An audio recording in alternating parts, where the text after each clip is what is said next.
This episode is brought to you by Amazon Prime. There's nothing sweeter than baking cookies during the holidays. With Prime, I get all my ingredients delivered right to my door, fast and free, no last-minute store trips needed. And of course, I blast my favorite holiday playlist on Amazon Music. It's the ultimate soundtrack for creating unforgettable memories. From streaming to shopping, it's on Prime. Visit Amazon.com/Prime to get more out of whatever you're into.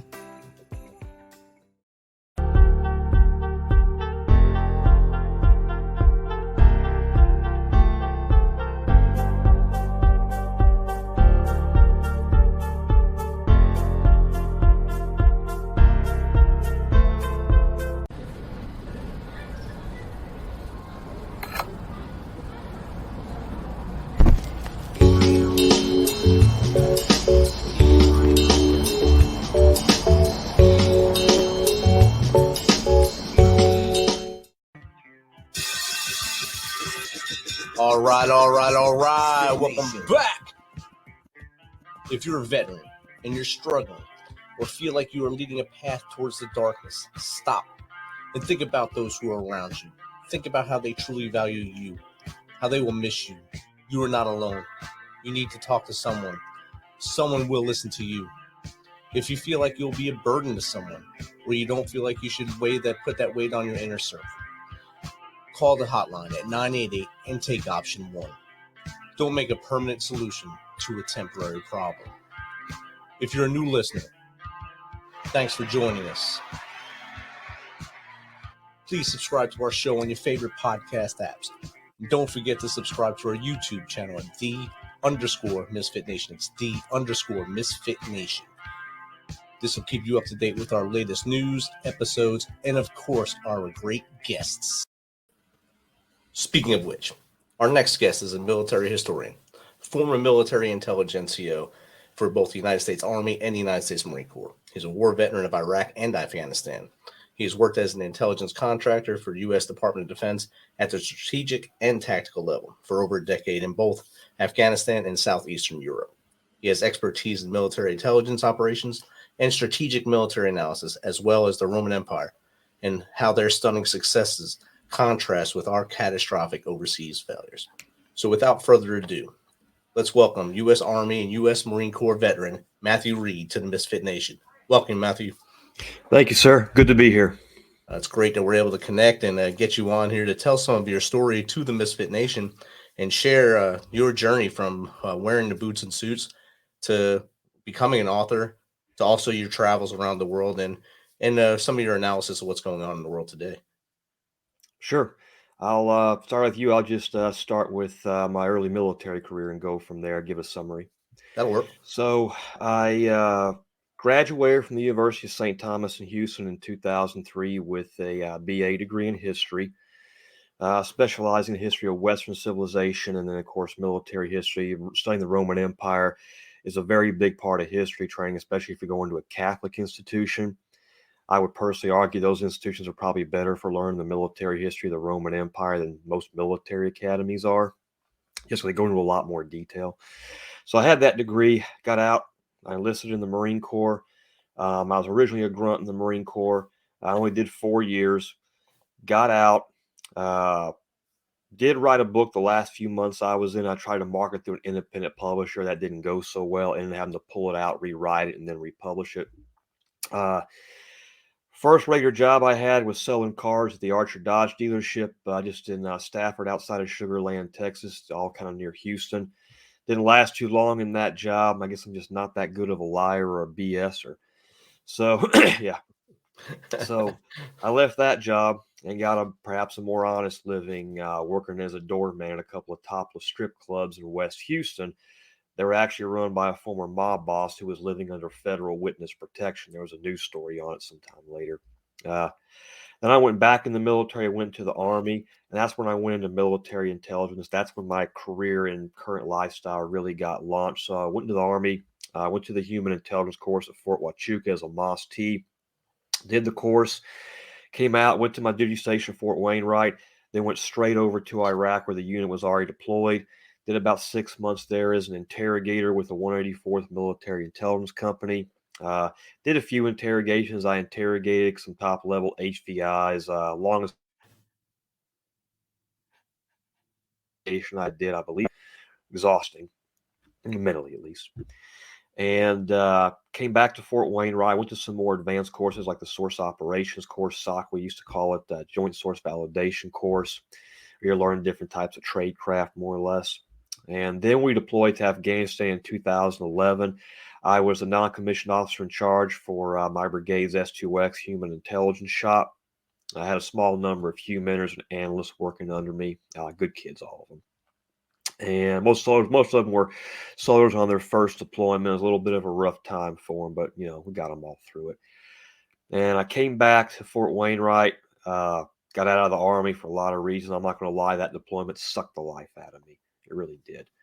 It was not a good one for the brigade. We had an outstanding brigade commander. We had outstanding leadership, but it was not a walk in the park. We lost a lot of people. So I got out of the Army and went to work as a contractor in the intelligence community. And I worked my way from, tactical to operational. I spent my last couple years in Afghanistan, 2014 through 2015, as a senior analyst at a strategic intelligence collection platform. Most of what we did there was classified, but we were a strategic level platform. We worked out of places like Camp Phoenix, Area 82 at Bagram Air Base. Our operating authorities were approved by people who had to be, shall we say, elected to office. And so our duties were pretty significant. I left Afghanistan in 2015. Then I went to the Balkans to work as a counterintelligence analyst for U.S. Army Europe and for KFOR, Kosovo forces out there in the Balkans. My job as a counterintelligence analyst was to prevent foreign intelligence services from penetrating our human intelligence source operations, which they have been trying to do in earnest for quite some time, and then root out any double agent penetrations in that human intelligence source pool to the best of my ability, while working with badge and credential counterintelligence agents to do the same and work those investigations whenever we identified a penetration or someone trying to penetrate our source pool or a double agent who was already there who I rooted out. Long story short, it was a good 6 years, got a few scalps on my belt. Position got cut a number of months ago. They told me, "Thank you, Mr. Reed. It's been great, but your position's cut." I didn't want to take the job they offered me in Belgium for a lot of different reasons. And I came home and started marketing the books that I wrote, the 6 novels and novellas. And that's what I'm doing now, besides trying to go on as many podcasts as I can. I'm trying to, in some ways, maybe help my fellow veterans out, because I also worked at different echelons in the intelligence community where I interacted with generals and policymakers. I saw the war from different echelons, the catastrophic failures from the top down, and sometimes try to give them a perspective to maybe get a little more understanding in just how things got so screwed up, and maybe in that way help them find closure. And if there's ever time, I always talk about organizations like the Roman Empire, why they were such a stunning success with their empire until their military disintegrated. That was a primary core cause. Not being able to get enough citizens to serve in the military was a primary reason the Roman Empire disintegrated. But up until that point, there's so many things we can learn from. All the things that we got wrong, they got right. I try to do all that as much as I can. I may be the only one out there doing that, but it's also done with not just helping my fellow veterans get some closure and some context on a few things and a better understanding, but also if any of them go into high office or go to work as policymakers, they've got to have something to look for where the things are actually done right. And that's kind of what I try to do. That's awesome. One of the listeners automatically, when you were talking about service and how bad your year was in Afghanistan, MisFitNation was actually founded on the battlefield of Kandahar in Afghanistan in 2010. So 2010-11, and they post this on there. 2010-11 sucked, and it did bad for us. But that's where our brotherhood started, and it's growing strong now. And you can't take back what happened, but we always know what happened. And like you said, that's why this show is here, to help veterans like yourself come on, tell your story, and also voice that you're there to help other veterans. And that's what it's all about here, giving back to and helping those that we left behind or our brothers and sisters that need it most. Yes, sir. You talked about your books. Did you always have a creative writing side to you, or was that something that just you found through your research through college and then your research as an intel analyst? It was a combination of all of it. So I did always have somewhat of a creative writing streak and a desire. Found that when I actually sat down and started to write what I wanted, not what the teacher told me to write about some fairy tale we read in school, like The Secret Garden. I'm like, really? So, excuse me. So I always had that. And I toyed around with it a little bit in college, found I liked it, and put a few things to paper, saved a few short stories I wrote. Then when I got in the Marine Corps, I learned a lot more about firearms, tactics, weapons. I had real knowledge of some things. I'm like, oh man, I could use this. This is something I could write about. Then I get out, go to work as a doorman at a strip club, got a lot of writing material out of that, I'm here to tell you. I bet. Oh God. Whew. And so there was that. And then all my years in the Army intelligence, the intelligence community, learning tradecraft, working on different platforms, studying how our foreign intelligence adversaries execute their form of tradecraft to, come hard at us, do damage to us. And I was able to put all that in so many of my books, such that some of the books that I've recently written, one of which is a manuscript I just got back from the Pentagon, I have to submit that stuff to the Pentagon for publication review. And so let me digress here. I got to say one thing, since I still have an active security clearance. Anything I say is not in any way meant to imply the official view of the U.S. government, the DOD, or the intelligence agencies. They told me I'm supposed to say that. Just got to say it. So anyway, some of my books, like one I had published was a military sci-fi thriller called The Time Killers, full of tradecraft action, really graphic sex scenes. Guys ought to love that. But that had to be approved by the Pentagon for publication. I expected a lot of redactions because I got into a lot of deep black program territory with certain things related to Kirtland Air Force Base in New Mexico. Surprisingly, there were no redactions. They actually approved it as is and said, you're cleared, publish it, have fun, whatever. So there was, there was that. And I continue to write and plan to continue to write more books for the foreseeable future. That's outstanding, and I know that process is you probably thought it would take a long time to get that clearance through the big office city of the Pentagon, but I'm glad it came through all right for you and unredacted. So that's the best way to get your honest work out there. So good job on you. So in your analysis of current situations, you were over there you were there when we pulled out of Afghanistan. You were in Europe at that time. Mm-hmm. What was the feeling of those around you when that happened? Oh God, it wasn't good. There was a sadness and a tension on Camp Bondsteel. The National Guard unit that had rotated in had a lot of older guys. They'd all deployed multiple times to Iraq and Afghanistan like we did. And part of it was almost like we had to have a suspension of disbelief.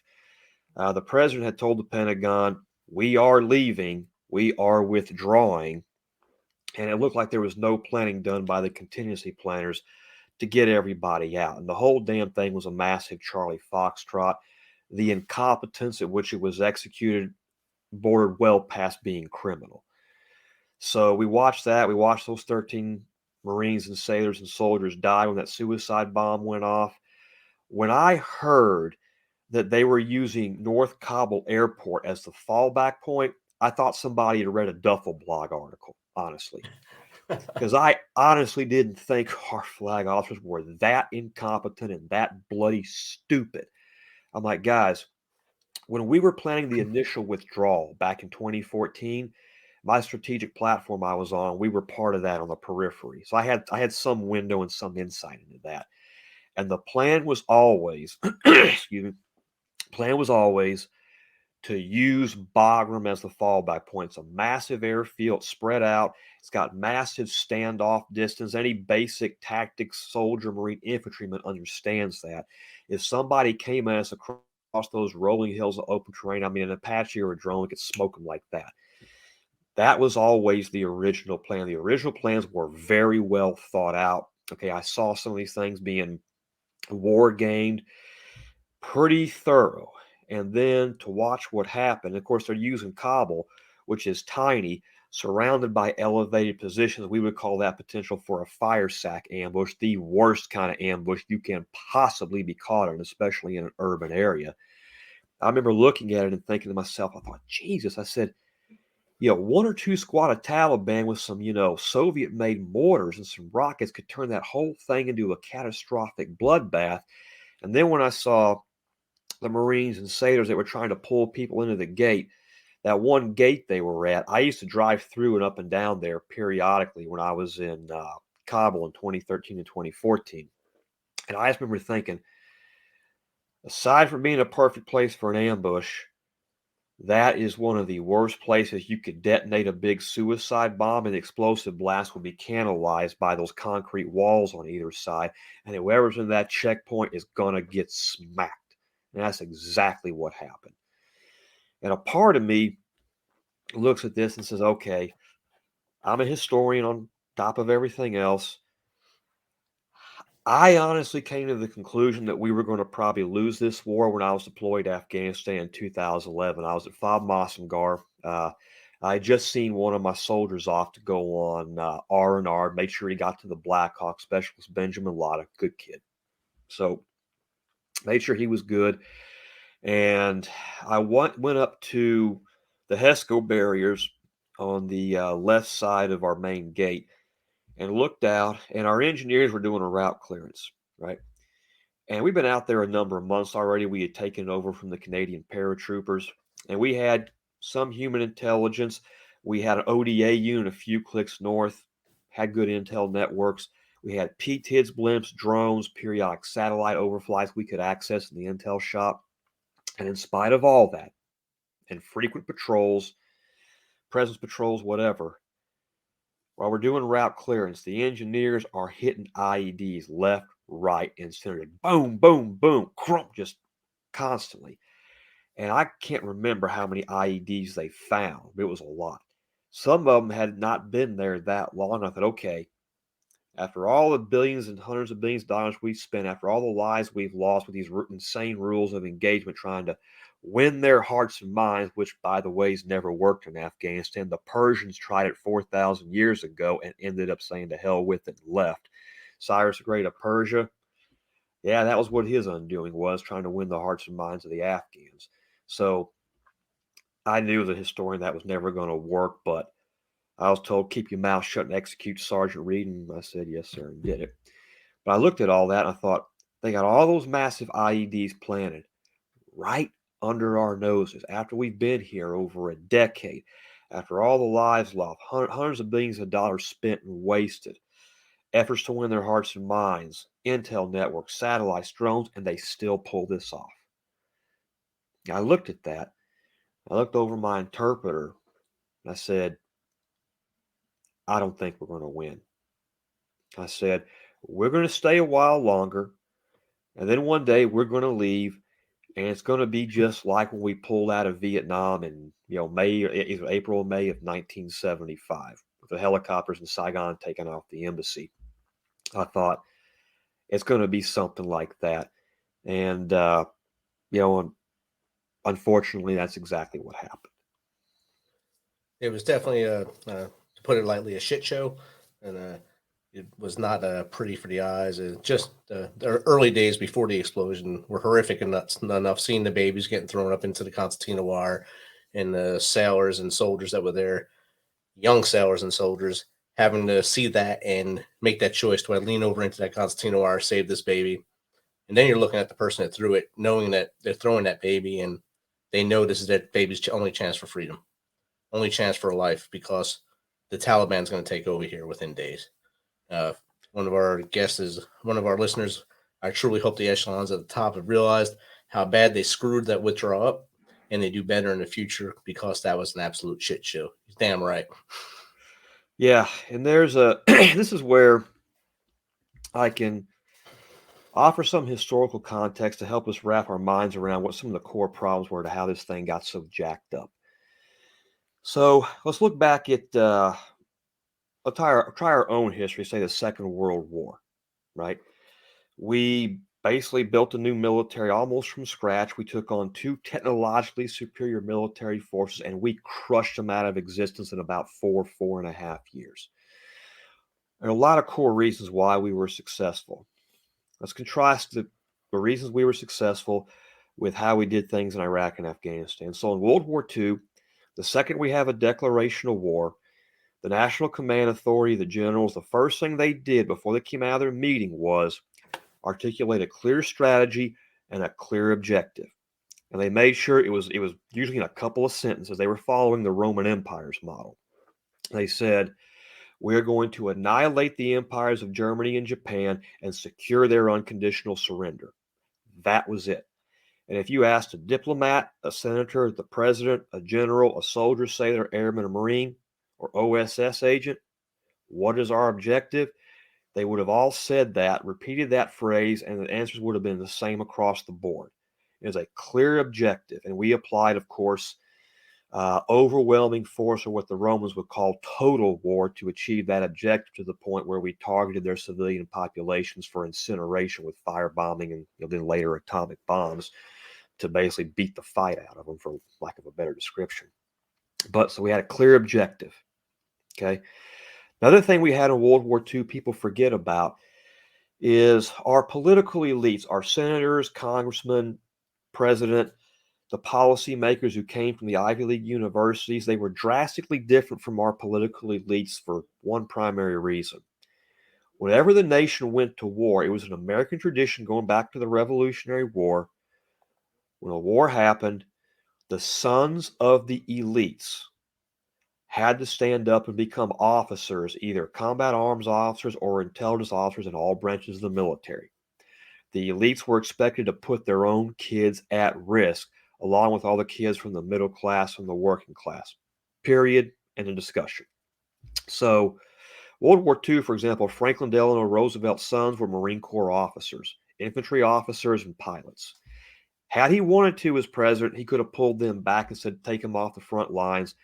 He and his wife, Eleanor Roosevelt, to their great credit, said, no. If we're going to send 12 million other sons and daughters out there, we've got to be willing to put our money where our mouth is and put what I would say is called skin in the game. The elites were invested in the war. Their flesh and blood was invested. Their flesh and blood was at risk of being killed or crippled just like everybody else. Senators and congressmen, same thing. As a result of that, they did not tolerate any incompetence from flag officers, such that General George C. Marshall, the Army Chief of Staff, from 1939 to about 1942, the number of senior officers and generals he fired until he finally got to Patton, Bradley, Eisenhower, McAuliffe, Ridgway, Vandegrift, and Nimitz was well over like 12 or 1,300. I mean, he cleared out the bulk of the top ranks of the Army in record time. Fired generals left, right, and center. And because the elites, who were the policymakers, the lawmakers, and the decision makers, had skin in the game, something else they didn't tolerate was this thing we think of now as rules of engagement. They knew we were facing an existential threat from two sides. They wanted to get it over with as quickly as possible by whatever means necessary. And then, of course, something else most people don't know, we think of the World War II generation as being mostly a volunteer force. That's not true. The majority of the soldiers and airmen and sailors we put to war in World War II were draftees. A lot of people don't know that. That draftee army took on the German Wehrmacht and did one hell of a number on under the right kind of leadership. So look at how our political system and their elites behaved in World War II, and maybe to a lesser extent Korea. We get to Vietnam, a lot of bad things happen. We go into Vietnam, we don't have a clear objective. First, we say we're there to help the Vietnamese look, talk, and act like us and be military advisors. Then we're there to stop communism. Then we're there just to fight Ho Chi Minh. Then we're there to stop the Chinese. Then they're there to rebuild it. And just like with Iraq and Afghanistan, it's like every year we had to develop a different reason or a different objective, different rationale for being there. I mean, the parallels to Vietnam are just bone-chilling. And it just boggles my mind. We could have made the same mistake, when it really wasn't that long ago in the grand scheme of things. But when the Vietnam War was over, we were strictly an all-volunteer force. I'm not saying that was necessarily bad, but we lost something we had in World War II.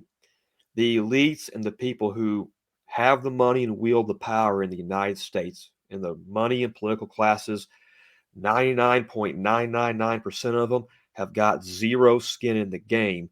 There's a great book written about this by a man named Frank Schaeffer. Had no connection to the military, prominent writer, intellectual, a very smart man. His son just up and decided to join the U.S. Marine Corps.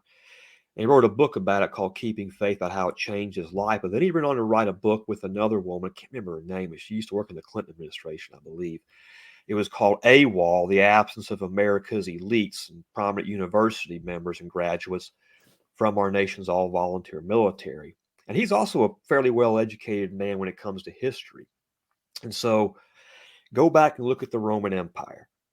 There's so many reasons why they were such a stunning success and put most of the known world in dock in a relatively record amount of time. One of the things you see with the Romans, all through the time they were a republic, fighting Carthage, then the Greeks, knowing the Romans also crushed the Spartans and the Macedonians as well. And all through the time they were an empire, up through about the late 3rd century AD, when the elites stopped serving in the military, just like happened with us in Vietnam. It happened to the Romans. That's where it starts. The Romans had tradition up through about 290 AD, where all the sons of the senators and the political class, they all spent the first part of their youth doing a rite of passage, what they call the tribunate, where they served as infantry, cavalry, and reconnaissance and artillery and engineering officers in the Roman army.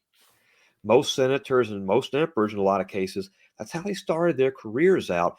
And in Roman times, they were always at war with someone. That meant you were killing people with your bare hands and hacking them up with swords and arrows and then having them crucified. Well, heck of a rite of passage, heck of a forge to be hammered in. And so that's how they would start their careers. And then their sons were serving in the legions as well. Okay, so the wealthy patricians and the senators, their sons were on what we would just call the front lines constantly. So when the Romans went to war, before they did anything else, they decided, okay, why are we going to war? What are we trying to accomplish? I.e., what is the mission? They always got a clear objective. They never stepped off the first legionary until they had a clear objective and a reason for going. Whether that was conquest, like Spain, Gaul, Greece, Illyria, Judea, or later on, one of the last ones they did was Britain and then Dacia and Romania. They always had a clear objective. Now, usually that involved completely butchering, annihilating, and enslaving the enemy, but it was a simple, clear objective. They never broke from that formula. And then no matter what happened, they applied overwhelming, vicious, lethal force, focused like a laser on achieving whatever that specific limited objective is. So, specific limited objective, think World War II or think Desert Storm. Right? What did Colin Powell say during Desert Storm when he was a chairman of the Joint Chiefs? He gave us a very clear objective. Scorched earth. We're going to cut off the Iraqi army, kill it, destroy it, and then we're coming home. Just like the Romans, okay? The British had a saying, it was called butcher and bolt. Real simple. And that policy, that methodology is one of the many reasons, along with skin in the game, but those are part of the many, many reasons the Romans were such a stunning success in maintaining their empire, even through wars, plagues, and invasions. Simple formula. You got to have a clear objective before the first soldier's boot takes a step going towards a line of departure. That's one of the things you owe your military, is a clear objective. Now, let's contrast that with, say, Iraq and Afghanistan. Okay, initially we go to Afghanistan with a clear, specific, limited objective. Okay, we're going to go get bin Laden, punish these guys, make them regret 9/11, so on and so forth. Great, simple. And then we failed to get them a few times. Some incompetence on part of some of our leaders allowed bin Laden to escape. And all of a sudden now we're saying, well, let's win their hearts and minds, build them into a democracy. And of course, we're not the first nation to occupy Afghanistan and try that. Cyrus the Great of Persia tried it. The British kind of gave it a shot for like a month and said, to hell with this bloody mess. Alexander the Great tried it. He even tried wiping out half the civilian population. Even he had to say, screw it, and, go back to Greece. Or I think he later died on his way. There's an excellent book you can read called The Afghan Campaign by Stephen Pressfield. I highly recommend that. But we had no clear objective. So what I saw working from the Army side, from the tactical level, then as a contractor working at the operational level, and then the strategic level, here's what I saw when I put all the pieces together. Every Army unit was sort of trying to accomplish their own objective. The Marine Corps had its own objective in Helmand. The Special Operations Forces had a separate objective. Ours was to win hearts and minds. Theirs was to kill terrorists. So we've kind of got two diametrically opposed objectives, right? State Department was trying to accomplish its own objectives, and they changed all the time. One minute they're trying to contain Pakistan because they're a nuclear power and kind of unstable.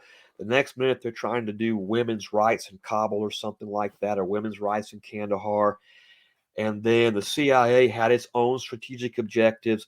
So you had all these different organizations trying to achieve different objectives. And the analogy I'll use, the way I'll describe it to kind of sum it up is, imagine you've got an entry team going in to kick in the door to a large house, or a SWAT team to kick in the door to a house and do hostage rescue and kill a guy, right?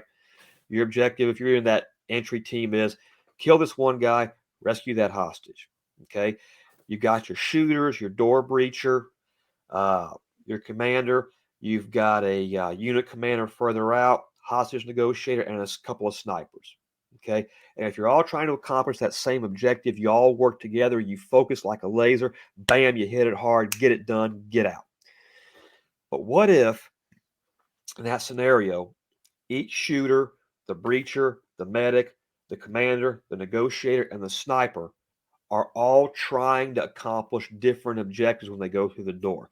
One guy wants to shoot the bad guy and get the hostage out, and the rest of the guys want to shoot the chickens. Some want to shoot the stray cat. Some want to blow it up. Some guy wants to rebuild it. Another guy wants to clean it up. If they're all trying to accomplish all these different diametrically opposed objectives, there's no way in that scenario that turns into anything but a disaster, no matter how well trained or well funded that particular entry unit or SWAT team is, because they're all trying to accomplish different objectives. And so what I saw was different government agencies and different parts of the military, no one's working together to achieve a clear objective because we never had a clear objective.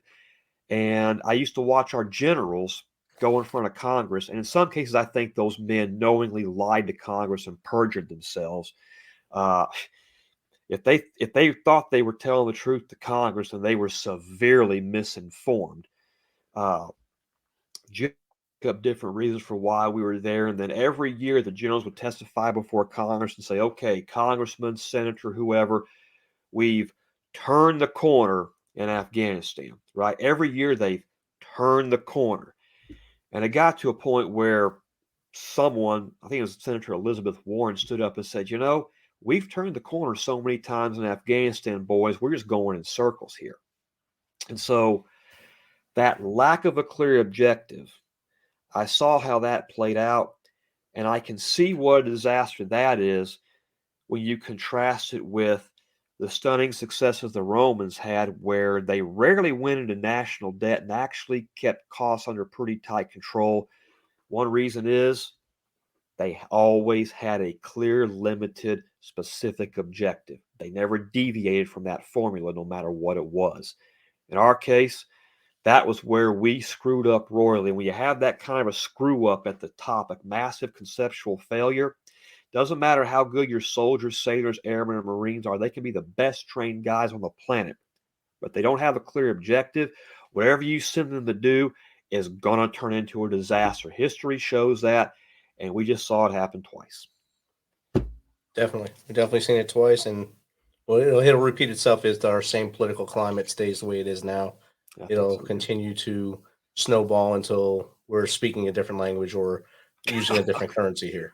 Yeah, I'm thinking about stuff like that, and thinking about what happened to the Romans. And you've heard about some of the recruiting troubles we're having, 3/4 of guys being disqualified when they come into the recruiting office, either for mental health, drug use, or obesity. And some people don't really take that problem seriously. Here's why I think it's such a serious problem. So, primary core reason the Roman Empire disintegrated was their army evaporated and fell apart. Well, why did that happen? They couldn't get near enough citizens to serve in the military. So what happens near the end of the 3rd century AD? The elite stop serving. The senators no longer have skin in the game. They allow incredibly stupid military policies to be pushed through by Emperor Constantine because, again, the senators had no skin in the game, no sons in the military. What do they care? Any of this sound familiar? So that starts to happen. And then somewhere before and immediately after the reign of Constantine, it's hard for us historians to pin it down, but when I was at the University of St. Thomas, we studied this fairly extensively. So what starts to happen is the Romans have a massive, like 70 to 80% drop in military recruitment in like one generation, right? So their army, their entire NCO corps, which are the centurions, their field officer corps, the career tribunes who stayed in the army their whole lives, they always had a core group of field grade officers. That disintegrates. All their tactical knowledge, gone. All their know-how, gone. Discipline evaporates, gone. It'd be like the U.S. military having an 80% drop in recruitment, and then a generation after that, we forget how to do close air support, combined arms, and night fighting. 3 things we're known for that give us an edge over just about anybody. If we forget the ability, we lose the capability to do that. We forget how to do that.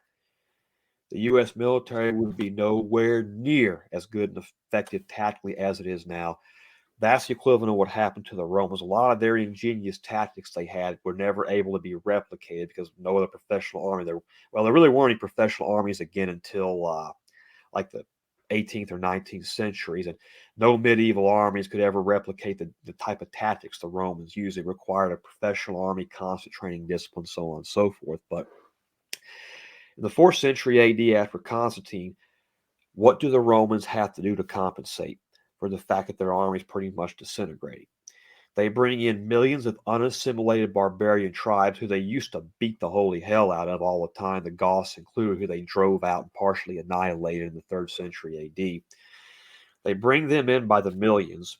As time goes on, another Roman emperor, Emperor Theodosius, allows the barbarians to serve on their own tribes in the army under their own tribal chieftains. There's not much of an officer corps, NCO corps left. Okay. And those barbarian tribes constantly turn against the empire, let in other barbarians, and it just kind of blows the empire apart and slowly disintegrates from within, to where by the 5th century AD, the Roman army is really non-existent. What was there was not Roman because they weren't Roman citizens. They were militia, not really an army. So imagine, hypothetically, say 40 or 50 years from now, we have a 8% drop in military recruitment across the board. And imagine it gets so bad that we have to bring in millions and millions of, Arabs or Taliban to serve in our army and be our paid mercenaries. Okay, that sounds crazy, but that's what happened to the Romans. That's what a disintegration in military recruitment in all volunteer force will do over time if it gets steep enough. That's what ultimately destroyed the Romans. And I don't mean to say we're 100% like that. I mean, we have 2 oceans on either side, and we've definitely got thousands and thousands of nuclear weapons. Thank God for that. But if the current trends continue, and just like the Romans, it starts with their elites not serving. A generation later, it carries on to everybody else. What that could do is get us in a position where we either have to become totally isolationists, accept defeat overseas, or go nuclear. Being in a position like that is not outside the realm of possibility. But unlike the Romans, we do have the luxury of 2 oceans and nuclear weapons. But either way, it's not a good situation to be in. You study the fall of the Roman Empire, so much of their problems that destroyed them were tied to that one issue. And I'm starting to see that happen in the United States. So for a guy who's also a military historian like me, like that, red flags go off. Okay, what's the primary problem here? Most of the recruits that walk through the door can't get in for one reason, they're obese or drug use, or they've had drug arrests. So that means we got to treat this, in my opinion, these military recruitment problems should be treated as potentially posing an existential threat to our national security. That would mean we would treat childhood obesity and youth obesity as a potential existential threat if this continues. Maybe have to readdress our drug policy so every kid that graduates high school doesn't have a drug arrest for God knows what. That's a tough thing to address and fix, but if we don't want to end up kind of going the way of the Romans and being put in a really bad position in the future, we're going to have to do something about that. Even Jim Mattis brought that up in his hearing, and he was asked, I think it was by either Senator McCaskill or Senator Warren, what do you think one of the great long-term national security threats is? And Jim Mattis, because he's also a man of history, he's as well-versed in the fall of the Roman Empire as anybody.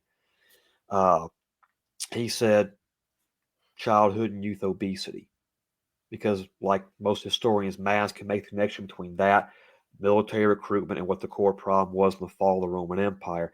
And it's slowly, unless something changed, it's slowly starting to happen to us. And I'm not 100% sure how we address that, but God help us if we don't. I think there's enough smart minds in our country that'll come together in a think tank or whatever format or forum to start that process to get it back in. Jim Mattis is still with us, so I know he still thinks highly of our military, and he'll still have his finger on the pulse. He also asked in that same Senate hearing, they were asked, what can we do to make our military better? He said, spend more money on the State Department so I don't have to buy more bullets. Yeah. He's a smart guy. He's a very smart dude, diplomat.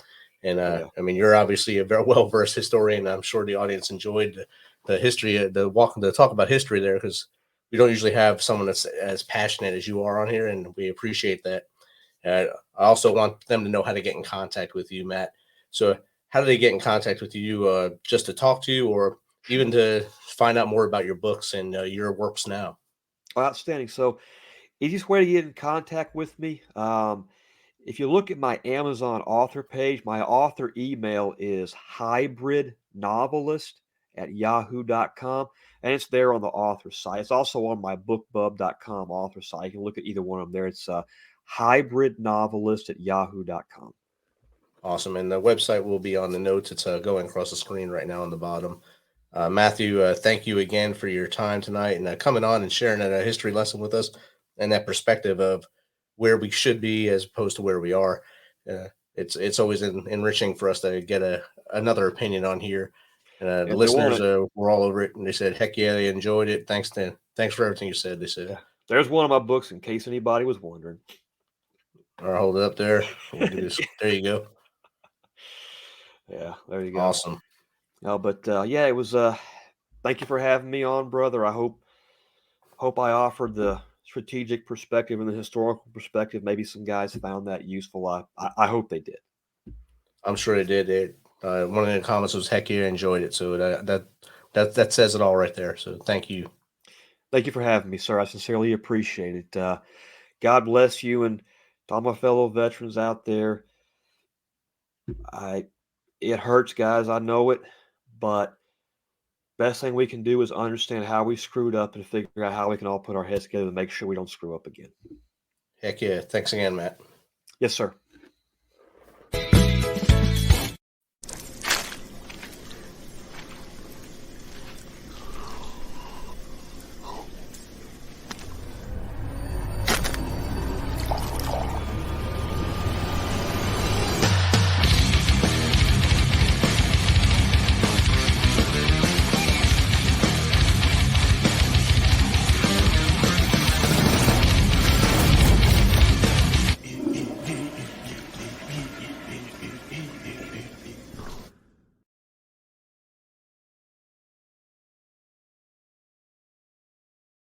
Thanks for checking us out and being a part of the Misfit Nation.